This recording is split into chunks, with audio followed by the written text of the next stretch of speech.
do-rags, wave cream, brushes.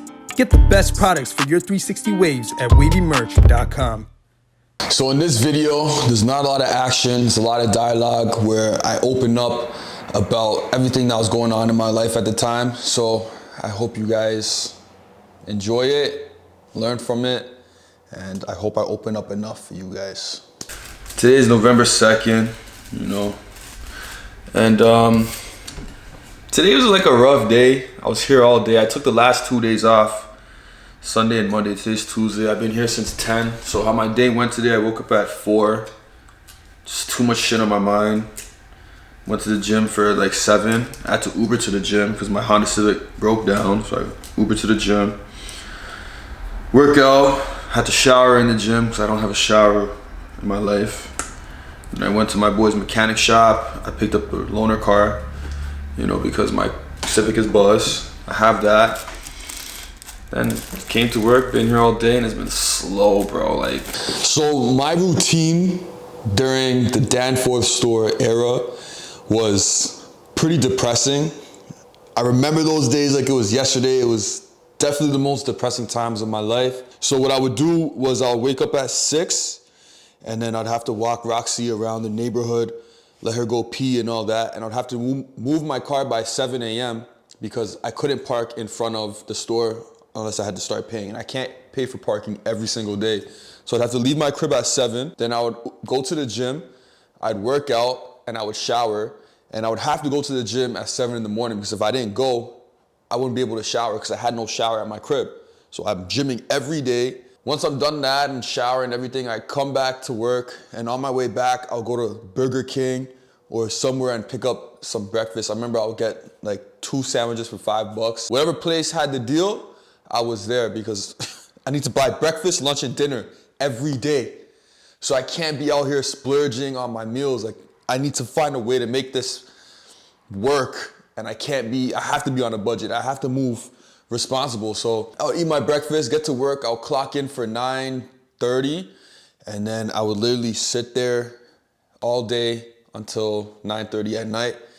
And it was very, very depressing. It was sad, bro. Thinking back now, I'm happy that I'm not in that situation anymore because my quality of life was truly shit. I was depressed, but it made me stronger for sure. That stuff was not having a shower.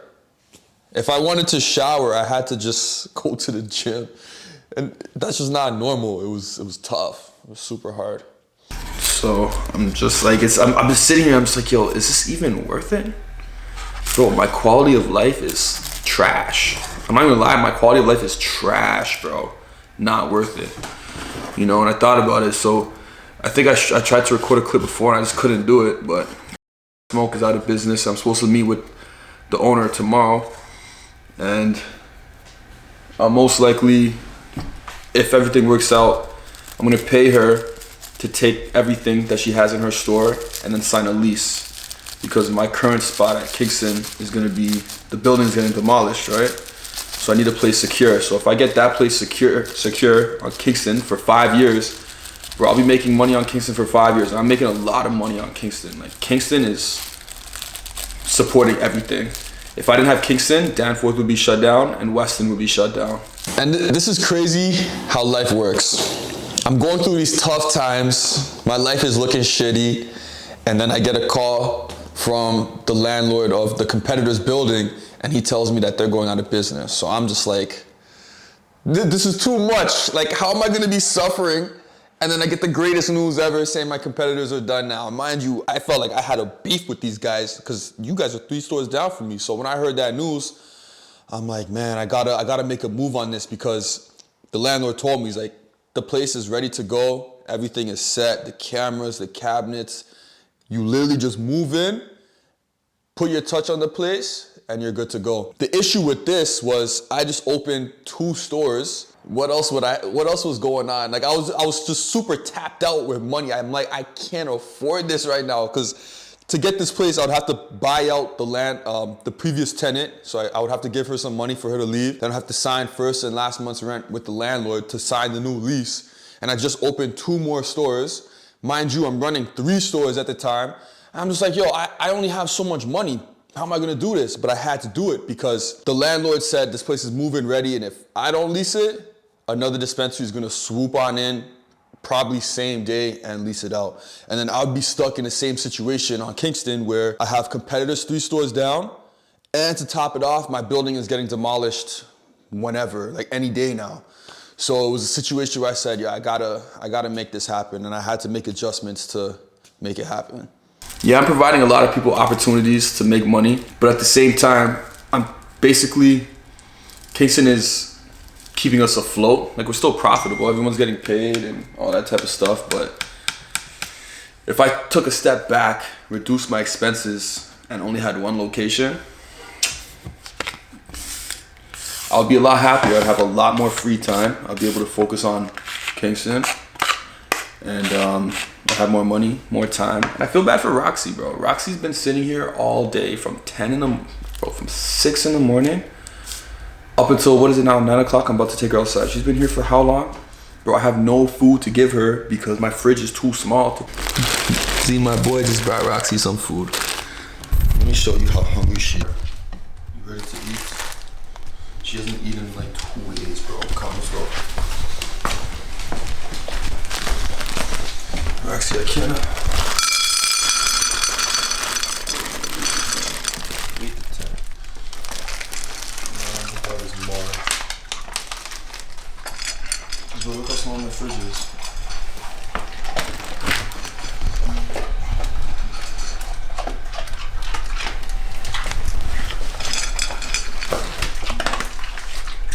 And for me, the real catalyst of closing down that store was one of them were Roxy, you know. So day in, day out, I'd be sitting on the couch at work. I'll look over at Roxy and she'd just be there sleeping. And this is a dog who's very social. Roxy loves people. She loves other dogs. She loves having fun. And she's here stuck in this room with me all day, every day. I mean, if we were making big money from the rip, not even big money, like decent money from the jump, bro, that's a different story. I would consider it would make more sense to stay, but the fact that it was slow and I was used to my businesses just blowing up right away, it was really hard. And I just looked at Roxy one day and I said, man, this isn't it. You know, it's not only me who's getting affected by my decisions now, it's the people who are around me, and it's just me and Roxy, you know, so I had to make a change. But as I was saying, like if I signed the lease over there, one of these stores gotta go. It's hard to say. Weston has been open for like a month and a half, and Danforth has been open for like 2 or 3 weeks now. The numbers are, Danforth hasn't really had a shot, but it just doesn't look promising to me because I'm actually here. It has a lot of foot traffic, but it's like the people just aren't coming to buy the weed. Like it's weird. There's not even really any stores that are out here like that. And I don't know if I want to maintain 3 stores because I look at my expenses. So I pay POS fees for my point of sale. Bro, that's by 3, okay? My insurance, by 3. My internet, by 3. My employees, by 2, because I'm actually in the field now working. But the downfall of that is, bro, I have no life. I can't even go get food for my dog. Bro, I have no time for myself at all. You know, it's just, it's really getting to me, and it's not worth it. It's at the point where I'm like, yo, this is not worth it. I'm working my ass off to be cash tight, hoping one day someone will buy the corporation, and I'm not doing that, bro. In my years of doing business, I learned that you have to adapt. You know, life is constantly changing, business is constantly changing, and there's gonna be new problems that you face. It's gonna be your job to adapt to those problems. If you don't adapt, you're not gonna survive. Great example of this is when I had the barbershop. So I think I signed the lease December 2019, and I opened the doors March 2020. So it took 3 months to construct, and then the same week I opened, the lockdowns happened, and barbershops were forced to close. So I'm not a barber. It got to a point where I said, look, I'm gonna be paying rent for this place for whoever knows how long until we can open. And then when I open, I need to make sure that I'm able to run a successful business. So just saying that out loud, and I'm not a barber, saying that out loud at the time, I said, this looks like it's gonna be a money pit, and it looks like I'm gonna be spending unlimited amount of money to try and keep this dream alive. But sometimes you can't keep the dream alive. You need to come to the realization that this dream cannot work, you know, and you can take that and apply it to different aspects of your life. But for business, it's really easy for me. You know, it's really easy for me to say, okay, this is not gonna work, let's boogie. But yeah, I hit that stage and I just said, nah, I gotta sell it. So I sold it. And then that was definitely one of the greatest business decisions I made in that year, because barbershops didn't open for another year. So imagine I was paying rent for another year at a place where I can't even make money from it because I can't even run it. So you gotta adapt. If you don't adapt, you're gonna get crushed. I'd rather just have one business where I'm locked in, which is Kingston. I'm making money there, lock in the lease for 5 years, 10 years. Bro, I'll be making money there forever. And that's how I'm looking at it now. And it'll be less of a headache. The only unfortunate thing is I'm gonna have to let employees go, you know, because we're downsizing the company and people are gonna lose hours. So now, if the West End store closes, bro, it's done.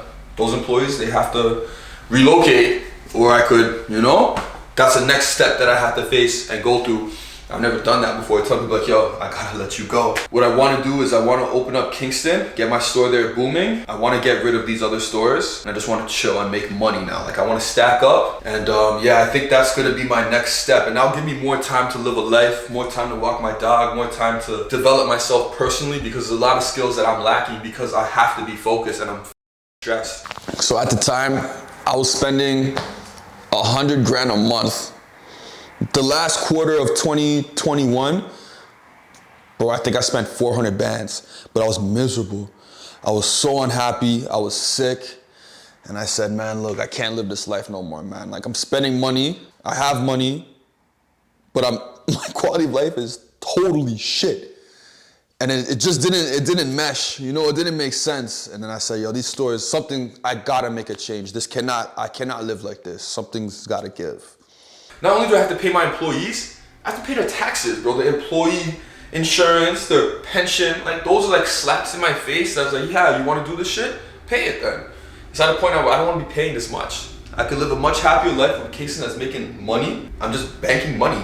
That's what I wanna do. There's no way I can pay 3 rents, 3 sets of salaries, 3 sets of taxes, 3 sets of fees for everything, bro. F that. I would say I've been getting good money since 2015. This is 2022, almost 2023 now, so like 7, 8 years. At first, when I first started getting money, of course it's exciting, you know, I'm happy, like, this is crazy, I'm running it up, this is a vibe.